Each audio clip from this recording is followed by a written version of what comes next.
Hi, everyone, and welcome to Historical Snapshots Conversations. Our guest today is Oren, author of the book Palestine 1936, The Great Revolt and the Roots of the Middle East Conflict, which the Wall Street Journal named one of the 10 best books of 2023.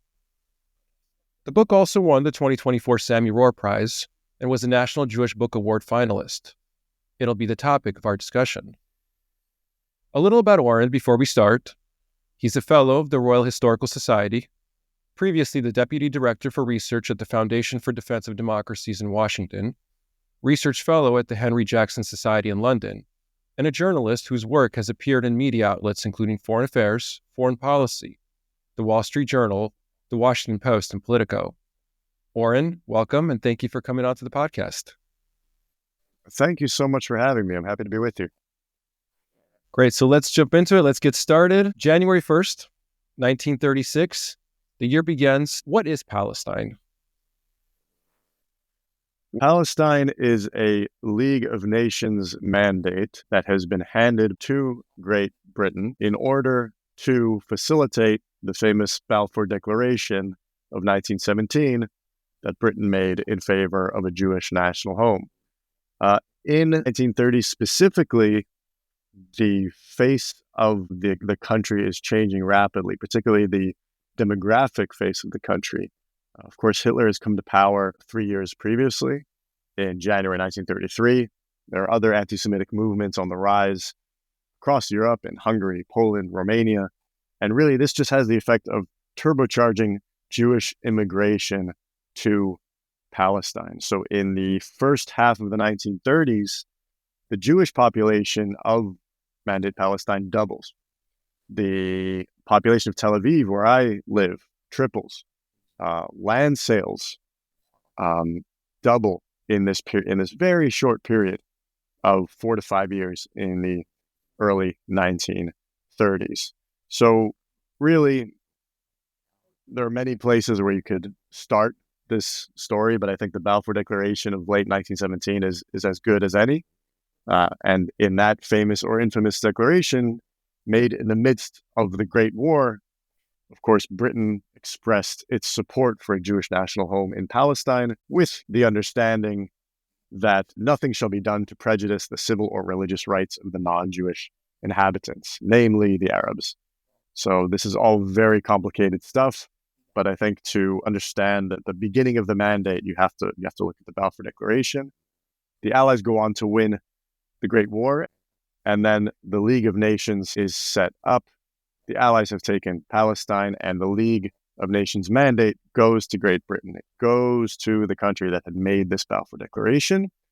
And even beyond that, in a great victory for the Zionist movement, the League of Nations mandate enshrines the Balfour Declaration right there in the text of the mandate. So basically, the kind of international community of the time, namely the League of Nations, grants this patch of earth to Britain to govern and enshrines in the text, the mandate text, the kind of constitution of the mandate, this Balfour Declaration, namely an endorsement of large-scale Jewish immigration to this land and, quote, close settlement on the land.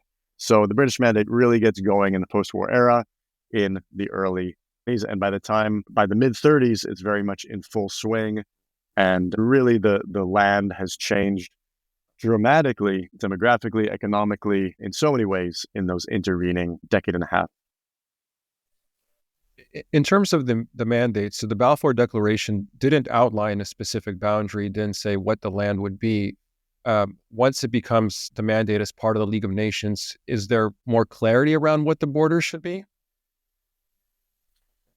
So really, League of Nations mandate there's a kind of twilight zone period of a few years there between, let's say, 1920, when the League of Nations is founded, and 1922, 23, when the mandate officially begins. There are negotiations going on about the precise borders of Palestine. The colonial secretary of the British Empire in this period is none other than Winston Churchill in the early 20s. And Churchill, in May of 1921, in something called the Cairo Conference, actually sort of chops off the land east of the Jordan River and grants it to Emir Abdullah of the Hashemite dynasty that had ruled Mecca for many centuries. Essentially, it's only at that point in May 1921 that the borders become a little bit more clear. In the immediate post-war years, the British and the French had kind of divvied up the Eastern Mediterranean among them. The French got the mandates for Syria and for Lebanon. So the northern border of Palestine had been delineated by the British and the French. There was also an old British-Ottoman agreement as to division between Egypt and Palestine. But the eastern border is only worked out in May 1921. A lot of Zionists, particularly of the more right-wing variety, really never forgave what they view as the amputation of Transjordan. But it's in May 1921 that the borders are finally clear, and the British High Commissioner sets up shop in Jerusalem, and the mandate begins. And then, so what you mentioned, there's population growth. Can you talk a little bit about that? How does the community in Palestine shift from, let's say, the early 20s to 1936, and what is driving these shifts? So at the time of the Balfour Declaration, the Jewish population of, let's say, the Holy Land is at most probably 10%. But in Jerusalem, since the mid to late 19th century, the city has already had a Jewish majority. So Jerusalem is majority Jewish from the mid to late 19th century, but the land as a whole is overwhelmingly Arab. And it's a Muslim majority, but a significant Christian minority. And really, the first kind of waves of modern Zionist immigration begin in the early 1880s, prompted in no small part by the wave of anti-Semitic persecution in Russia. And then the Balfour Declaration also prompts another wave of immigration, the so-called Third Aliyah. Aliyah being Hebrew for wave of immigration. So that's sort of the demographic layout of the land. So if in 1917, the land is roughly speaking 90% Arab and 10% Jewish, if you zoom ahead 2 decades to the period of my book, 1936, 1937, the Jews are actually approaching 30%. So in 2 decades, they've gone from 10% roughly to 30%. So this is just a massive demographic shift. And certainly the Arab population is perceptive enough to recognize that things are changing very quickly, and that if Britain continues to facilitate this Zionist project, the Jews will be a majority before long. And why are so many Jews moving at this time? So really, you've got the rise of anti-Semitic governments in Europe that I mentioned earlier, particularly in the 30s. This is still a world that's very much suffering the effects of the worldwide depression of 1929, and we know that in times of economic trouble, it's vulnerable minorities who are often scapegoated, and so it's anti-Semitic measures in Europe that are really prompting this immigration. It's also just it's becoming an increasingly more feasible and even comfortable prospect to immigrate to Palestine. The prospect of dying from malaria in Palestine has been significantly reduced by Jewish nation building and swamp clearing and the benefits of British administration, public health.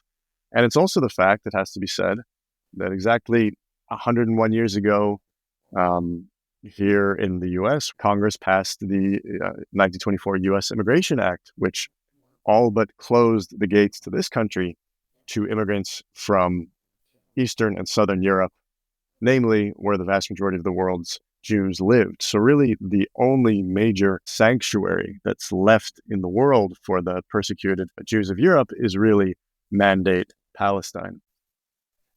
Got it. So then in 1936, it's still the mandate, correct? And if so, what does governance look like over the region? Yes, the mandate is still very much in effect. There's actually a high commissioner in Jerusalem named Sir Arthur Walkup, who's quite sympathetic to Zionist aims. And in his tenure, Jews are coming in really in unprecedented numbers. In 1935 alone, 60,000 Jews immigrate legally. That's twice the number of 2 years before. In terms of governance, in many ways it resembles a British colony elsewhere, with the exception that, first of all, they've got this rather unique policy of facilitating the immigration of one particular people from elsewhere, particularly Europe, namely the Jews. And another difference from just a typical sort of colony is that every year British representatives, the colonial secretary has to go to Geneva and sort of defend their governance of Palestine, show how things are going, and sort of reassure the League of Nations that they're carrying out the mandate in the way the League intended. And believe it or not, I think the UN is considered accurately these days to be quite hostile to Israel, to Zionism, however you want to put it. But in this period, really, the League of Nations is considered quite sympathetic territory for Zionist aims. And so really, in many ways, the British have to go and prove that they're implementing the Balfour policy as the mandate called for. And so on that note, if this doesn't open up a whole can of worms, why hasn't the mandate become, I'm not sure what the right titling is, but let's call it a Jewish state? All this stuff is a can of worms, but it's a good question. There's a very good book on the Balfour Declaration by Jonathan Schneer called The Balfour Declaration.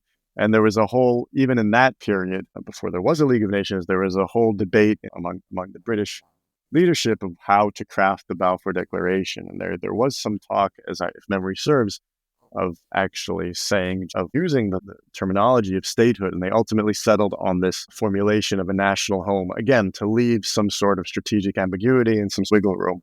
As I understand it, and this gets beyond the core focus of my book, but as I understand it, a major reason that the British didn't write Jewish state in the Balfour Declaration was the opposition of anti-Zionist Jews, particularly a man named Edwin Montagu, who had held a number of ministerial positions in British cabinets. He was a British statesman from a very prominent and wealthy Jewish family, and he was a committed anti-Zionist, and much of it was his doing in terms of diluting the language there. Also because in the early 1920s, there were several outbursts of violence right as the mandate was getting started. Even before it had officially begun in 1920 and 1921, there were outbursts of violence.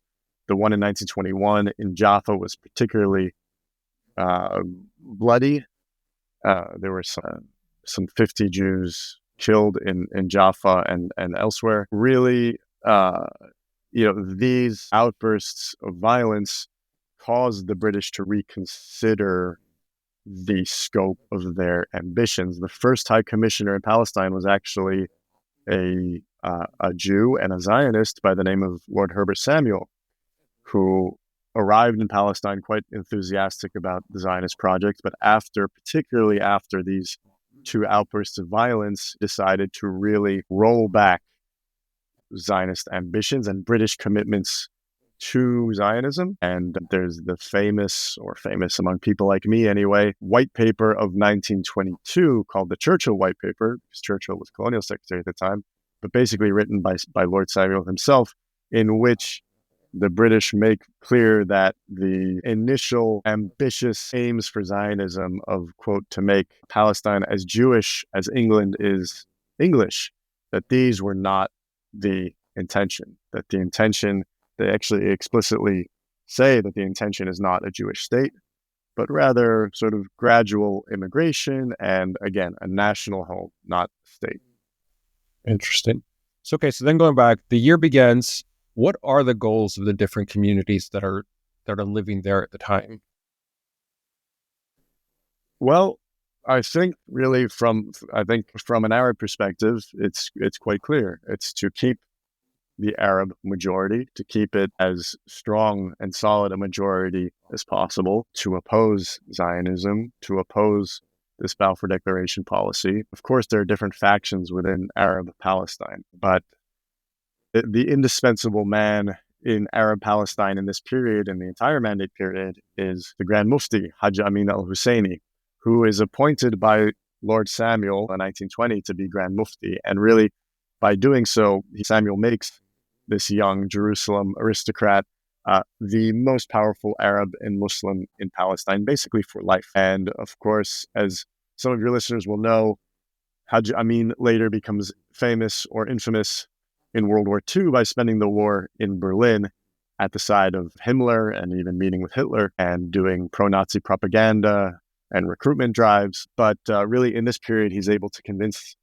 Herbert Samuel that he's going to play nice with the Jews and with the Brits, and he's just granted this tremendous amount of power. So certainly, the Grand Mufti is diametrically opposed to Zionism in every way, shape, or form. That emerges quite quickly after he's appointed. But on the whole, in Arab society, there's essentially across the board opposition to Zionism. The only difference is really how that opposition is expressed, how fiercely, how violently or diplomatically. But you ultimately have certain prominent Arabs who kind of come to terms with Zionism and recognize that it's a fait accompli and there's nothing to be done. And perhaps the best solution is really to separate, some sort of solution of partitioning the land. But, the Arab society is essentially united in opposition to Zionism. And the British discover this quite quickly, hence that white paper that I mentioned earlier, 1922. So all of that is a long-winded way of saying that is the Arab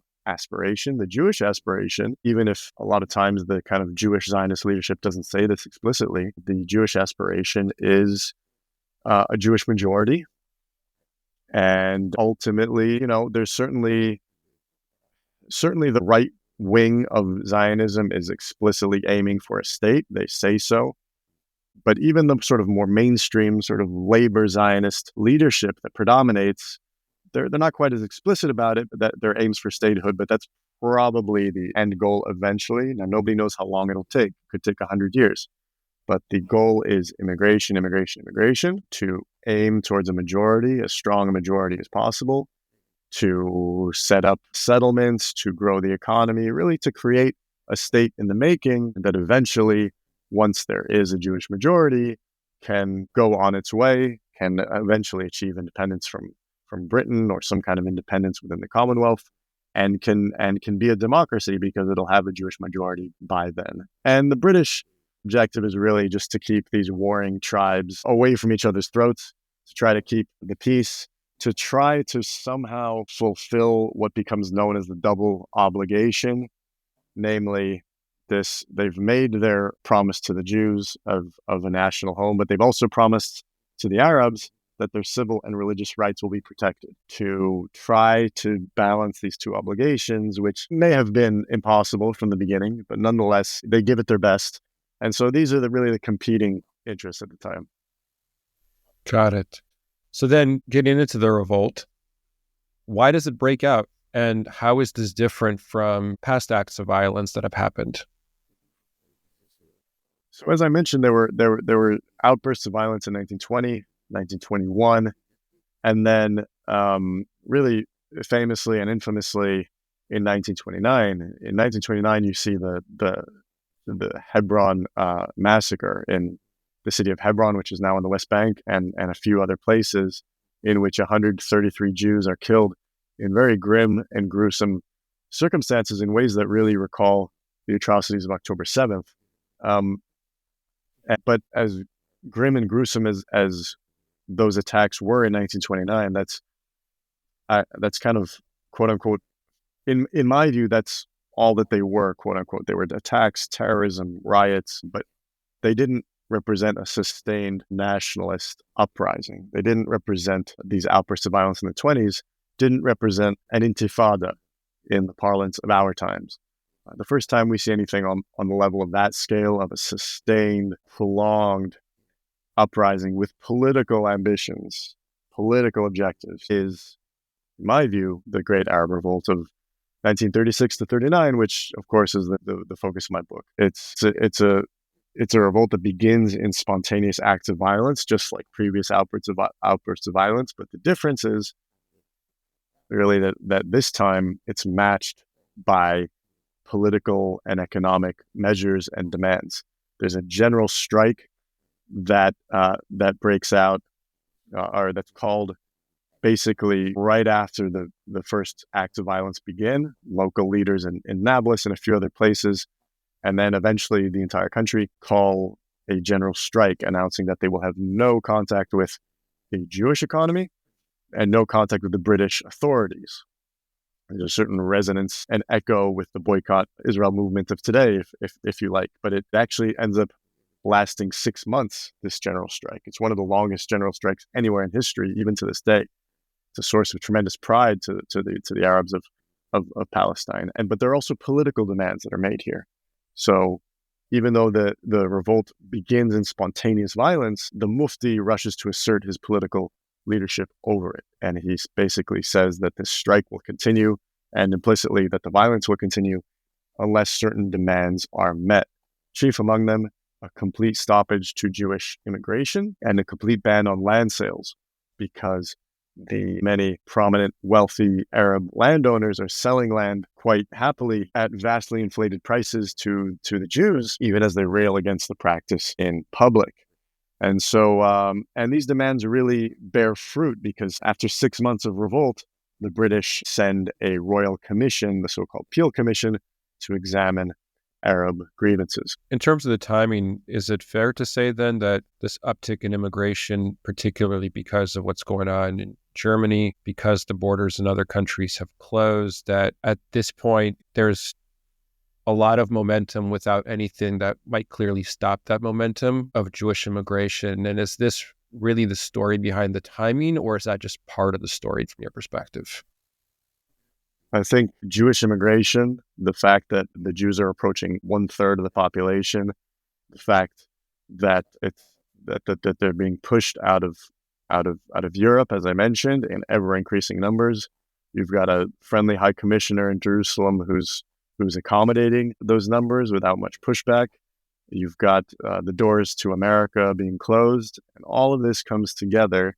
And also, there's a figure we could mention by the name of Adin al-Qassam, who some of your more sharp-eared listeners may recognize that name if they follow the news on this conflict. He's of course lent his name to the Hamas armed wing, the Hamas terror wing that led the atrocities of October 7th, the Qassam brigades. Qassam rockets are named after this man. He was a preacher. He was originally from Syria, actually. He fled down to Palestine, to Haifa, in the early 1920s because he was wanted by the French Mandate authorities up in Syria for causing trouble. And he's preaching jihad. He's preaching in a mosque in Haifa to the urban Muslim poor, and he's oftentimes preaching with a gun at his side or a sword at his side, and he's preaching basically, at a certain point, he tells a young Arab shoe shiner, the next time a British soldier puts his boot on this guy's stool, to leave the brush in the box and take out a pistol, that sort of thing. And he leads his followers in a number of attacks. Some of these attacks are even deadly. And at a certain point, they kill a Jewish member of the Palestine police in November 1935. And this is really a huge mistake on their part, because they've now killed a servant of the king. And long story short, manhunt ensues, a gun battle ensues, and this man, Sheikh Qassam, is killed by British forces in what we now call the northern West Bank. And really, he becomes the first kind of Palestinian Arab martyr icon. His face is on all the front pages of the Arabic papers. And there's another name that may ring familiar to some of your listeners. That's David Ben-Gurion.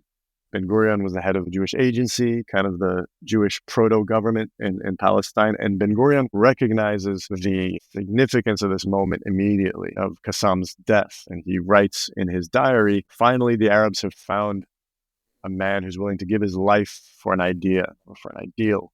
And he predicted that there would be dozens or hundreds or even thousands more in his wake. And really, when a few months later, a few of Qassam's followers ambush an elderly Jewish poultry merchant again in the northern West Bank, what we now call the northern West Bank, these are really considered the opening shots of the revolt. It's Qassam's followers who really launched the Arab revolt. So it's just interesting to consider that Hamas has chosen to name itself after a guy who lived and died long before, at least a decade before Israel was founded, and who wasn't even Palestinian. He was actually Syrian. So all of these factors come together: the geopolitical, the regional, and the personal in a figure like Qassam.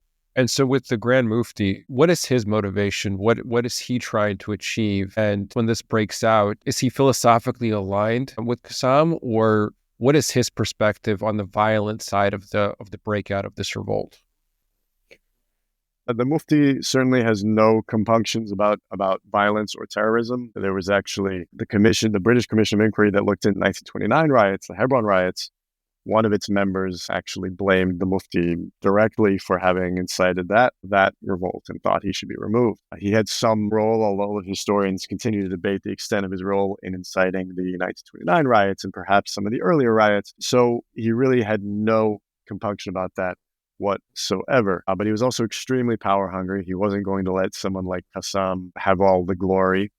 The Mufti's ambitions, his immediate ambitions, of course, were to halt Zionism in its tracks, to keep the Jews, their numbers at a minimum, and really to find some way to eventually expel those Jews, at least those who came since the Balfour Declaration. But even beyond, he had bigger ambitions than that. He probably dreamed of himself at the helm of some kind of Arab Greater Syria that would extend up to Damascus and Beirut and Amman. He had very, very wide ambitions. The precise objectives of the Palestinian Arab National Movement are not totally clear in this era. It's not totally clear whether the goal is a small Arab Palestine. What's clear is that they're opposed to Zionism. That's very explicit.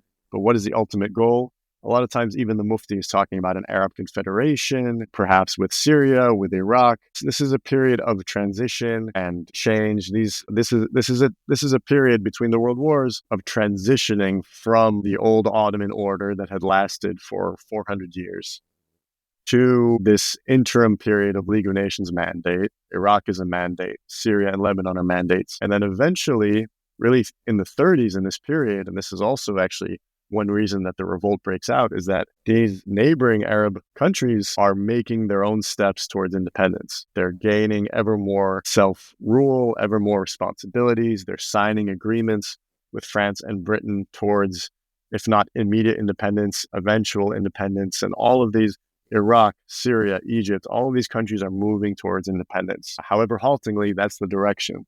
Whereas in Palestine, the Arabs feel not only are their ambitions kind of stalling, but they sense them under mortal threat by this confident, growing, progressing Zionist project. Interesting. So the conflict breaks out, or the revolt breaks out. How is it portrayed in Palestine, and how is it portrayed abroad? Well, within Arab Palestine, it's certainly glorified pretty much across the board. There are certainly prominent Arabs who at least privately express hesitance, reluctance over the acts of violence, or at least ambivalence. That certainly exists, but they don't typically air those hesitations publicly. But the kind of political objectives of the revolt are embraced really across Arab Palestine, and particularly the kind of first phase of the revolt, the first 6 months, is really the golden era of the Mufti. It's the finest hour of the Mufti because you have all of Arab Palestine, at least ostensibly on the face of it, lining up behind his leadership in a common effort against a common foe, namely Zionism and its British imperial facilitators. And so urban and rural, rich and poor, even Muslim and Christian to a large extent, rival families, they're all lined up in this effort in favor of the strike and these political demands. And so really, in Arab Palestine, the perception is consistent and unified. It's perceived as a great, glorious, necessary thing and a source of tremendous pride and self-confidence that the Arabs are demanding their rights. Of course, there are people dying. There are people dying in large numbers. And for the Jews, it's a very, very painful, traumatic time. By the end of this revolt, 500 Jews will be killed. These are massive numbers. These are numbers that we wouldn't see until the 21st century, until the Second Intifada, when the Jewish population of what by that point of the state of Israel is much larger, is in the millions. In this period, when the entire Jewish population is perhaps 300,000, 500 is a massive number, and many more wounded, So it's seen by the Jews as an outburst of terrorism. It's hard to look at attacks on civilians as anything other than terrorism. And in fact, there are some Jews who decide that the way to deal with this Arab terrorism is to give them a dose of their own medicine. This is when you see Jewish terrorism really appear on the landscape in a real way for the first time. You see the kind of more right-wing, militant, so-called revisionist Zionist stream take matters in their own hands and say, okay, if you're going to put bombs in our vegetable markets, we're going to put bombs in yours. And again, there's no way to describe that other than terrorism if the goal is to kill civilians. And on the British side, again, let's not forget, this is a triangle in this period. You've got the Arabs, the Jews, and the Brits who are running the place. You've got British soldiers, British police, British administrators. And for the British, I think a lot of them, what you see in the correspondence, what you see in the diaries, is you see that a lot of Brits regret the methods taken. They regret the violence that's employed. They regret the terrorism. And yet a lot of British administrators kind of have a certain sympathy with the Arab political program, with the Arab opposition to Zionism. I think it's safe to say that the average British serviceman in Mandate Palestine probably was more sympathetic to the Arabs than to the Jews. I know that's a generalization, and historians shouldn't traffic in generalizations. Those who do read the book can turn to chapter 5 for a more nuanced take on how the British view the whole thing. But on the whole, the norm was, I think, the British tended to have greater sort of respect for the Jews as quote unquote Westers, civilized people, quote unquote, than the Arabs, who they tended to dismiss as kind of natives, just like in any other colony. There's greater affection for the Arabs, but greater respect for the Jews, and I think in many circumstances the affection tended to trump the grudging respect that they had for Zionism. If that makes sense.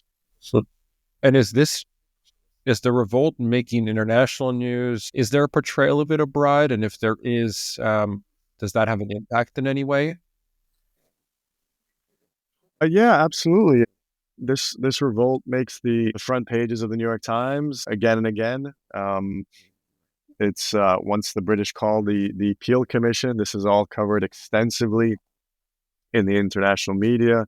This commission, I was going to say famously, but perhaps not famously to people like me, comes up with this dramatic solution to the Palestine problem, namely partition, division, two-state solution. This is the first time that a two-state solution, if you like, appears on the international agenda in any real way. A two-state solution that includes a Jewish state, not just a national home as promised by the Balfour Declaration. And so all of these are really, this is already 1937 when they come up with this idea.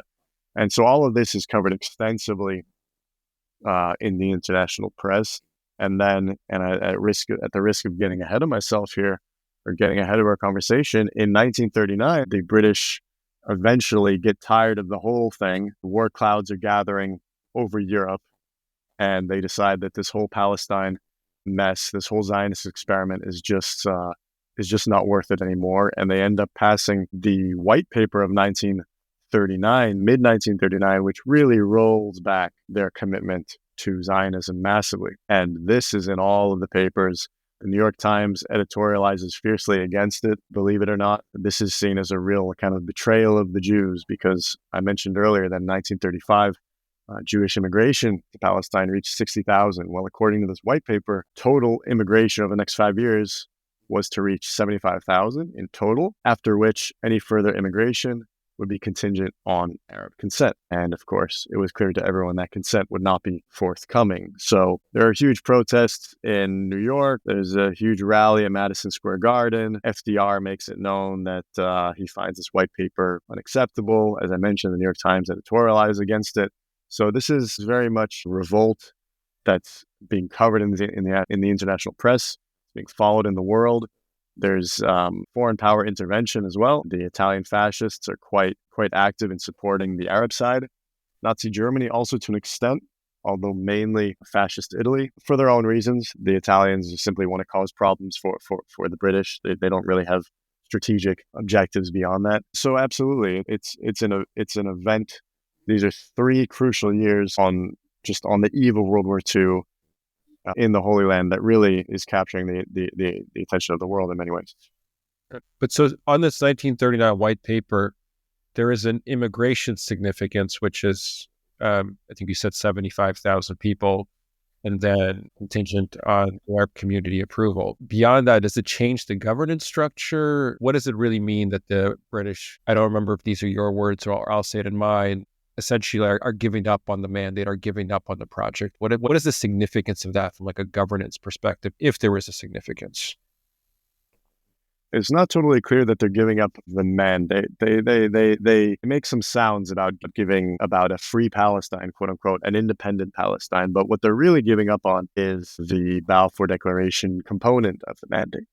So the idea is to make it look to make the Palestine mandate look a lot more like the Iraq mandate and the Syria mandate, namely just guiding. There's a certain paternalism involved, but the idea is guiding these formerly subject populations of the Ottomans towards greater self-rule and greater autonomy and presumably eventually independence without this crazy project of bringing in or facilitating the immigration of other people, namely the Jews. So really, I think it was abundantly clear to all sides that once you, in the case of Palestine, if you cut off immigration, very many other things follow from it. If you put a cap on how many Jews can arrive, a hard limit on how many Jews can immigrate, then you're keeping them a permanent minority. Then you're preserving Palestine as an Arab majority place in which, the Jews are at best a protected minority. And of course, the Jews were very skeptical that they would be protected given the fact that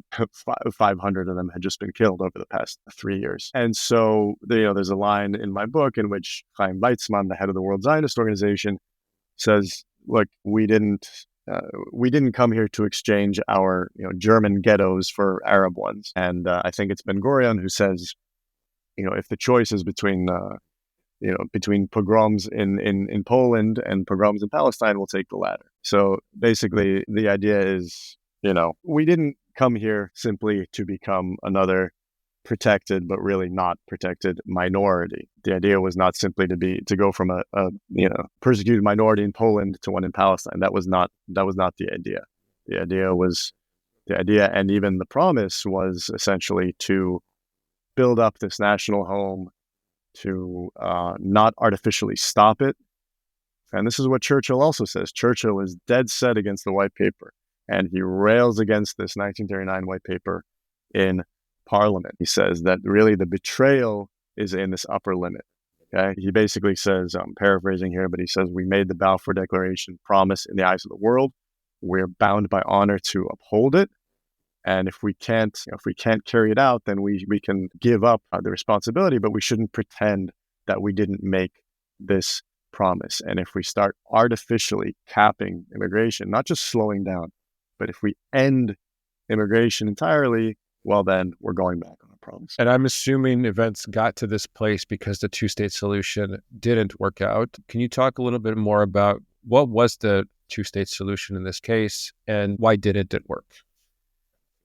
Yeah, well, the two-state solution that they proposed, they didn't use that term at the time, but the partition plan that they proposed would have had a much smaller Jewish state than the one we have today. It would have been roughly from just south of Tel Aviv, all along the coast, up to Lebanon, and then including all of the Galilee, which was seen as a big prize to the Jews because the Galilee was still overwhelmingly Arab at this time. But it's just that. It's the coast and what's now northern Israel, the Galilee, and the Jezreel Valley. That's it. So the rest of the country would be an Arab state, potentially linked up to Transjordan, except for a small kind of rump mandate around the holiest terrain, Jerusalem, Bethlehem, with a little corridor to the sea. So you have a small little remainder of a mandate around Jerusalem, but the bulk of the country would become an Arab state, and the coast and the north would become a Jewish state, and that's the whole idea. But as you suggested, Mufti rejected this plan out of hand as a degradation, humiliation, amputation, and even influential Arabs who had initially supported the plan, because it wasn't across-the-board opposition. There were prominent, influential Arab leaders, intellectuals, mayors who supported this plan. However, grudgingly, they let the British know that they supported this plan. But once the Mufti made his opposition known, they conveniently forgot all about, not that they had ever supported it. Emir Abdullah in Amman in Transjordan also supported it publicly. Among the Jews, there was a very raucous debate over whether to accept this. There were those who said it was simply too small. It was an indefensible state. And, in any case, the Balfour Declaration, in their view, promised them the entire Holy Land, perhaps even the east of the Jordan. So there was opposition.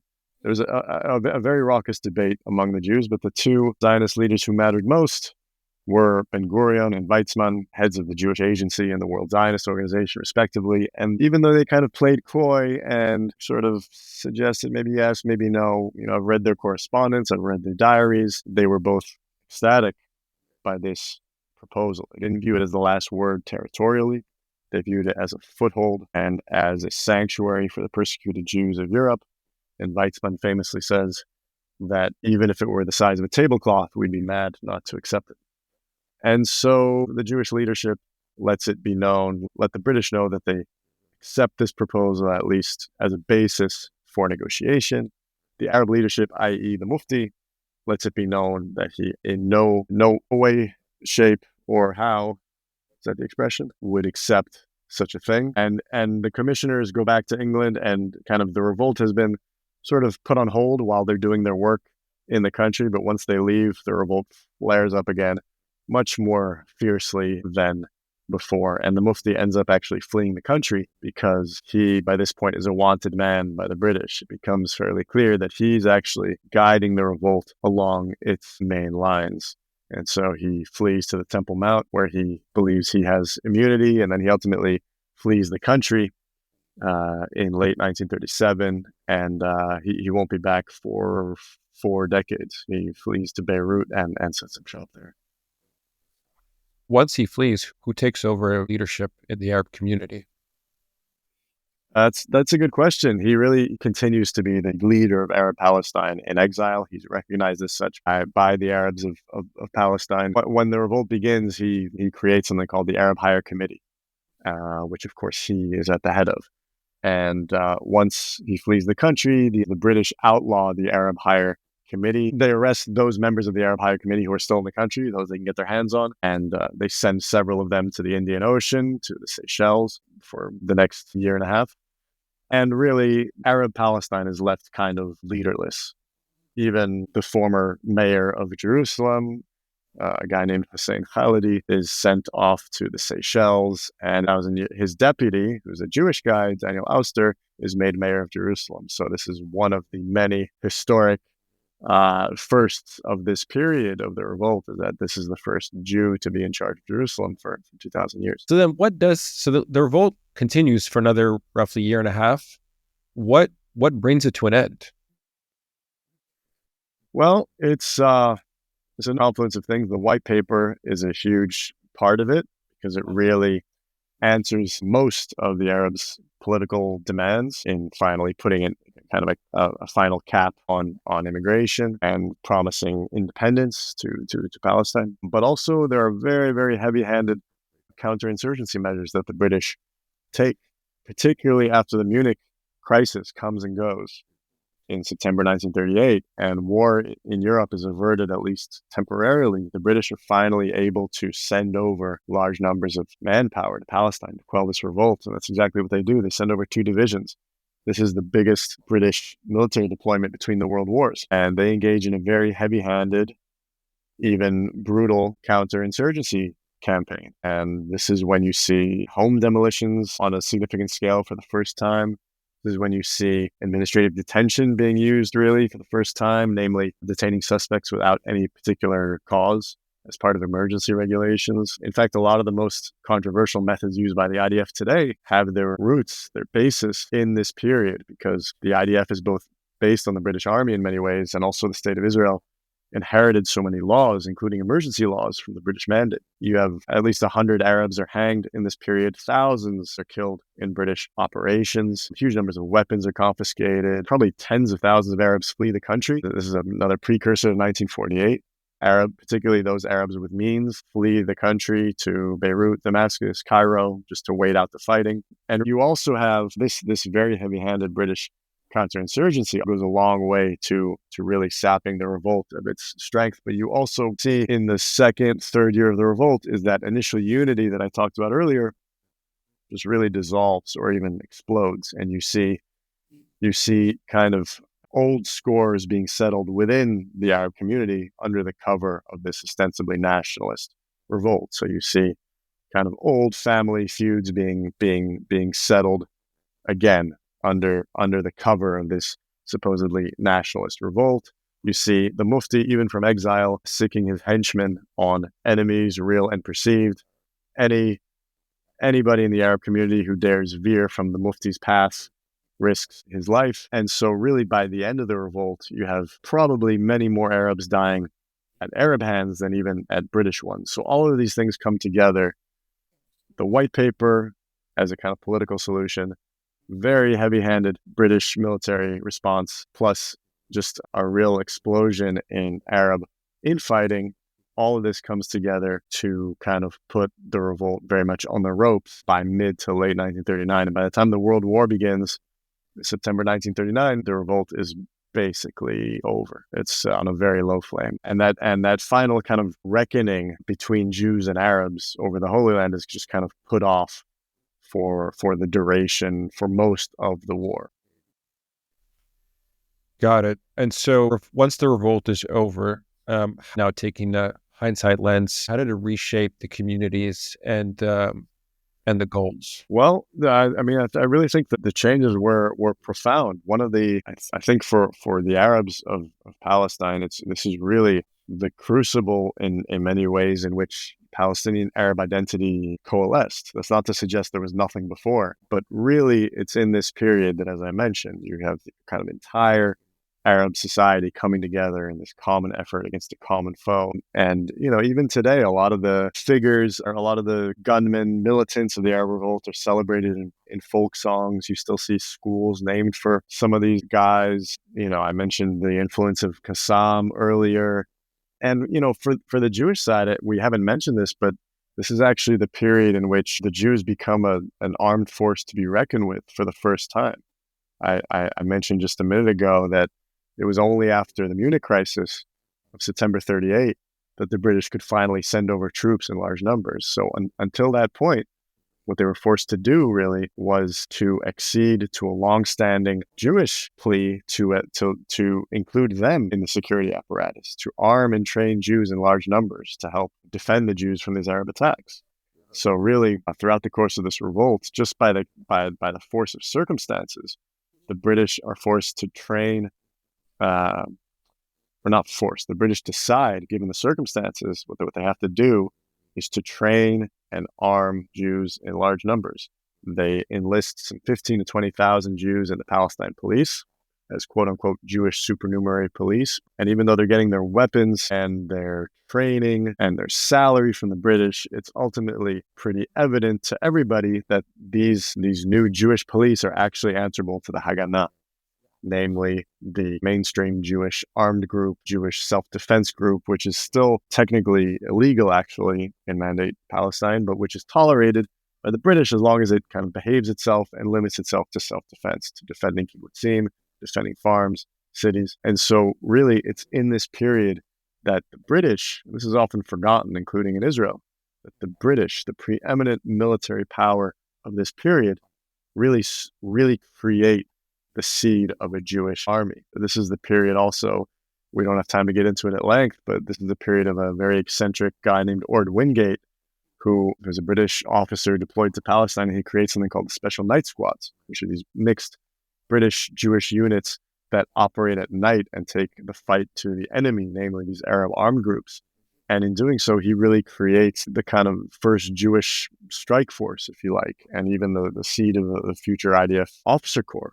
These units include men like Moshe Dayan, Yigal Allon, who would go on to be Israeli defense ministers, heads of the chief of staff of the IDF. Wingate is a very eccentric, colorful character, but that's perhaps another podcast. But really, so, this is when the two-state solution is born. This is, in And as we just discussed, it's also when the gates to just on the eve of World War II, the gates to the Holy Land are all but shuttered to the persecuted Jews of Europe. And you can only imagine, had that not happened, we can only wonder how many lives perhaps could have been spared from the Holocaust. And so there's so many repercussions. There's so many legacies of this period that I really think have been forgotten for all sides. And that's really why I wanted to write this book. I think it's not only sort of a gap in the literature, but in many ways that I argue in the book, but which I won't tell you now because then nobody will read the book. But in many ways, I think that, or I argue that for both Israelis and Palestinians, really this revolt rages on even today. Definitely. Oren, do you feel like we missed anything in this conversation that should be brought up or we should have discussed? I think we've covered a lot of ground. I hope we've been able to give listeners a taste of what the book is about. I think this is great.